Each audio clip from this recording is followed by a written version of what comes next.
Hey, thanks so much for joining us for another episode of Spirit-Anointed Leadership. I'm so proud of you for taking this time. Thanks so much for joining us. And our hope today is that this podcast will help you go further, faster, that will help you lead like never before, and that you'll become a better leader because everybody wins when a leader gets better. Okay, so those are the three that everybody uses, that Carrie uses, that Andy uses, and that Craig Rochelle uses. But in reality, for us today, on Spirit-Anointed Leadership, we are so incredibly blessed to have my friend Brad with us. I'm so glad that Brad is with us. I'm so glad that you are with us. And I got to tell you, today's podcast is not going to be an easy one for any of us. But what I think is that it's going to be incredibly helpful for us. Because I'm not going to steal from Brad what we're going to talk about today. I'm going to let him kind of talk to us about it. But here's the thing. If we're not prepared for the subject matter that Brad's going to talk to us about, if we don't prepare our lives and our hearts and our spirits, then when life does get difficult, man, we will be punched in the face and punched in the gut, and we won't know what to do about it. And it will end up really impacting us negatively for the long haul. So my heart and my spirit and my goal today with my friend Brad is just that you would gain the tools necessary that when life throws you a curve or when life just punches the guts out of you, that you'll be able to respond in a way that is spirit anointed instead of in the flesh.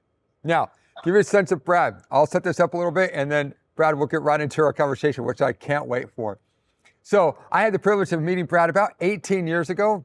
He was on staff at a church called The Crux.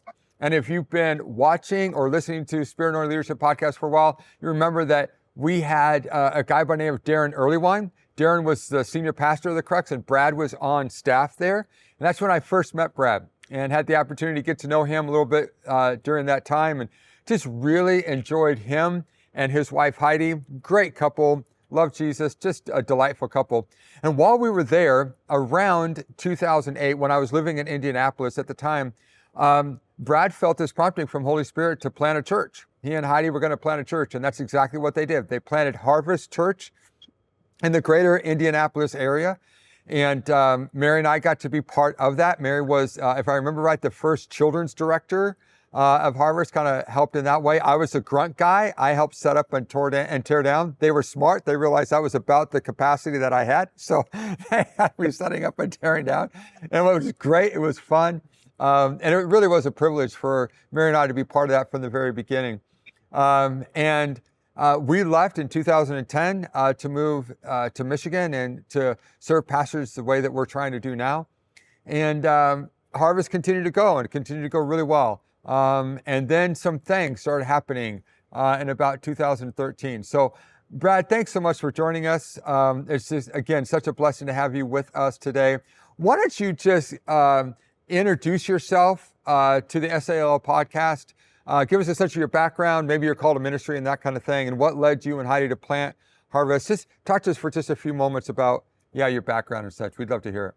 Yeah, absolutely. Chris, let me first say thanks for having me on today. Real honor and privilege to be here with you. Love you and Mary and Natalia and Julia, and being on this journey with you guys. It's just phenomenal. And you were more than just a grunt guy. Can I just segue here for just a second and just say, my unbelievable respect for you. You were in a season of transition into headquarters, and you guys had a lot of stuff going on, and yet you still came in and helped us in unbelievable ways in the early days of a church plant, having been a planter yourself. And you didn't have to do that.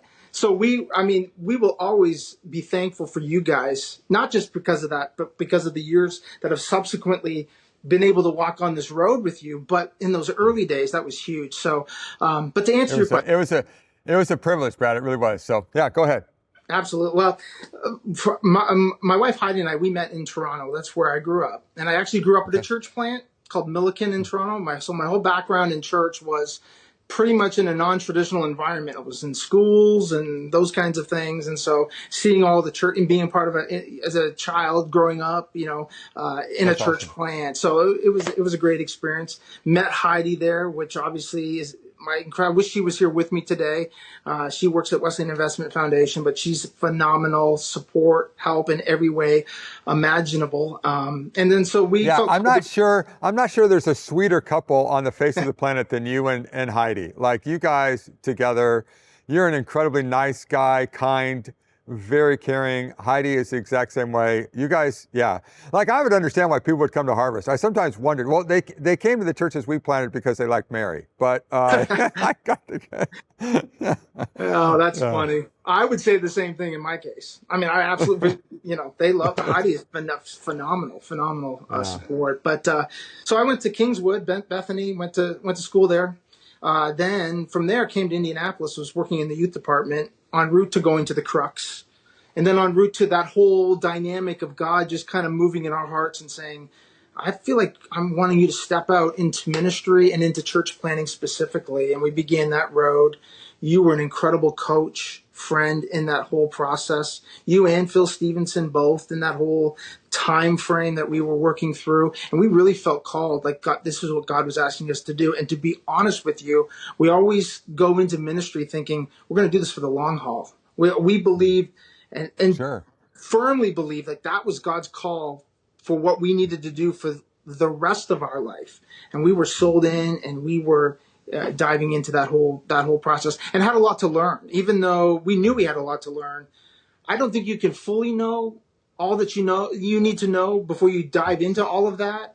That's for sure. But we had the learning curve, so we had to learn a lot. And there's a lot we could talk about, and I'm sure you have in other podcasts about church planning, which, to be honest with you, I know that's not what we're talking about today. But if you go back those many years and you fast forwarded to this time, that's the conversation I thought we would probably be having. In other words, fast forward 18 years, and I would have thought talking about church planting and multiplying and how to do all of that. But life and ministry took a different turn. So that's been just a flyover. We have two kids, Logan and Lexa, the great kids, 21 and 19. And so they're moving on with their lives. So that's a little snapshot. Come from a little bit about who I am. And Yeah. Yeah. And so here you guys are. You'd worked at headquarters for a while. You had worked at this dynamic church called the Crux under Darren. You feel called to plant this church. You plant it. It's growing. Things are happening. It's really cool. And then all of a sudden, life starts happening in ways that you never imagined it would, as you said, around 2013. Talk to us about that. How did the wheels start coming off in ways that you weren't expecting? 100%. And I did put it in I know we'll talk about it. Some of this is in the book for sure that has recently been published. But in 2013, things were not going well. And that's on a lot of different fronts. One being, and you were around for some of this, we were making headway into our own first facility. We needed to build a facility. So we knew we were in an elementary school. We knew we couldn't be there forever. We understood that. And it was a year-to-year kind of renewal. And so we had been working on a long-term facility. Well, everything kind of started coming to a head, if you will. The school wouldn't renew our annual renewal. And so they said, we don't want to rent to outside organizations anymore. The building program we were working on, it was getting stalled out with some approvals with the town that were outside of our control. And I remember, I'll give you the date, Chris, March 17th, 2013, I went and I preached at Harvest at Geist Elementary School, our first home. And I stood up in front of the church and I said, Harvest, this is what's happening. We don't have our renewal on the school lease. We have to be out by Easter, which was in 2 weeks. So Easter was early. It was 2 weeks. The building process that we have been working towards is stalled out. I don't know what God's plans are right now for us, but I know and I'm convinced that He has not forgotten about us and that we will move forward and He will take us to where He wants us to go next. But that was one of the most difficult mornings pastoring I've ever had, but it wasn't even the worst thing to happen that day. So we went to lunch with some friends. And during that lunch, I started to get abdominal pain, significant at the level I'd never had before. Heidi, I said, Heidi, we've got to leave. I got to go. I'm hurting here. She took me back to the school. We picked up my car. I could barely drive the mile home to get home. Came in, laid down on my bed, and for 2 hours, hoping it would just go away. Heidi called my sister-in-law, who's a nurse. After 2 hours, she came over and she looked at him and she said, he's turning gray. We got to get him to the ER. So we went to the ER and I was doubled over at that point. And they immediately took me back, pain medication, nausea, all that stuff that they had to do. And they began scans and all of that. And they said, he's got something going on with his intestinal tract. They moved me to another hospital. I had to leave the hospital I was at. They had to transport me to another hospital. Within 48 hours, I had perforated, meaning infection was going throughout my system at that point. They moved me to another hospital, got that under control. I was there for 2 weeks, sent me home on 6 weeks of IV antibiotics to do a first surgery. They didn't want to do surgery right away. They wanted to get the infection down. And that led to the first surgery. And from there, and that all happened on March 17th, 2013. What was going on with the church, preaching that final message at the school, going to lunch, being admitted into the hospital, and then everything else that has transpired over the last 11 years, which I certainly can get into. But that was the day. That's the day that it all started. And for the church was made up of some incredible people, and they picked up and they moved the church, and I was in the hospital, and we kind of continued on, and eventually we found another location and bought and renovated. But the quality of the people that were committed to what Jesus had started through this church continued on in the life of the people. I'm not taking an ounce of credit for any of that. I was in the hospital, and they began to move that forward. And so it was true what I told Harvest that day, that God's going to do some things that we didn't believe, that would surprise us. He hadn't forgotten about us. It just was not in the way I would have anticipated. I felt fine going into the day, aside from being emotionally charged up for what was going on. Right. But I didn't know anything medically was going on. That was not on my radar, but that's what started an 11-year health journey that's been through 14 surgeries, 16 wow. 16 at this point. Most recently, the most recent one was 2 weeks ago tomorrow on that front. So 11 years, 16 surgeries later, all dealing with, lack of a better word, with your gut, with your GI, and it's been a hard journey filled with a lot of pain. You, physical pain. You have right now on your body a pain pump, so that you can try and manage the pain. And it's been significant. And I actually want, if you'll trust me with this, Brad, I want to jump to this because of all the surgeries, because just of your physical, just what was going on inside. You ended up very sadly, very unfortunately, having to resign the church. So how, you talk about, I think it's March 17th, right, 2013. When did you end up having to resign the church? So it would have been about 10 years later, January 2023. In 2022, we were going through the same stuff everybody else was going through coming out of the pandemic.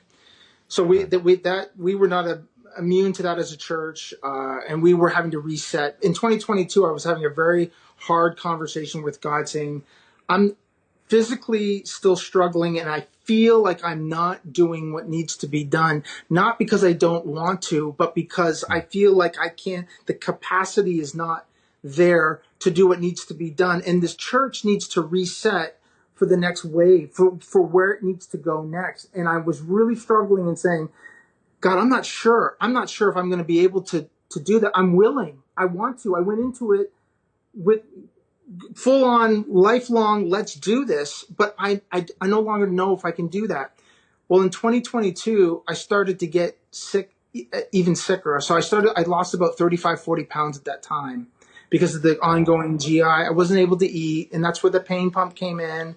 I have a central line because I don't have all my intestinal tract, and so I have to do IV, and I have an ostomy and things. And my wife tells me I'm way too comfortable talking about that, so I need to keep it PG when you talk to Chris. To keep it made for TV. Don't be too comfortable. So I understand that. I gotta keep it on that front. But I was really praying. I'm saying, God, I don't know what needs to happen. Well, as we get into January 2023, my central line got infected, and it was a septic emboli that went to my lung, and it became very serious very quick.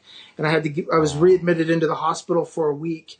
And at that time, I said to Heidi, and we began to just really diligently pray and talk with some of the other leaders and so forth.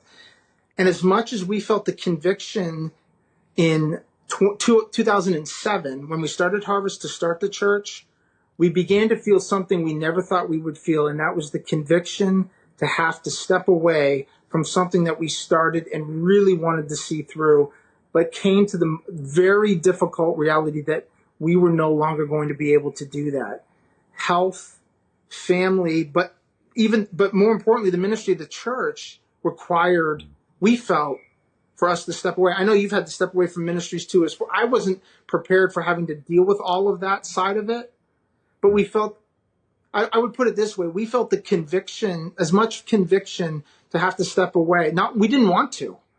So that's why I'm choosing the language pretty carefully, and that is that conviction of saying we have to do this, not because we want to, but because we feel like this is the right thing for everybody, including Harvest, to step away. So here's the deal.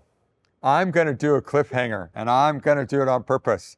Brad, to give up, to set down the ministry of a church that you have planted and to do it for the reasons that you're talking about, is like saying to a child that you have birthed, that came out of you, I can no longer be your parent, and I'm walking away from you. For reasons that have nothing, I want to, my mind wants to, my heart wants to, but my body can't. And so we're actually I'm gonna do a cliffhanger here. I want you as an SAL podcast follower, I want you to join us for our next SLA podcast. We're gonna drop it off here. I'm gonna do it on purpose because I want you to come back and I want you to hear how Brad has navigated these last couple of years, having to give up, for lack of a better word, he and Heidi's third child. What is it like to birth something from you and then not be able to continue to parent it or to lead it into the future that God has for you? And Brad has written a book called What's the Plan? And it just came out.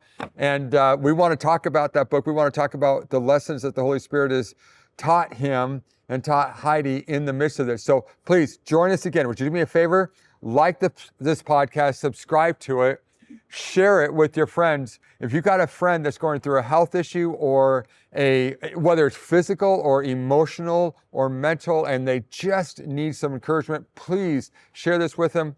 Come back for our next episode of SAL.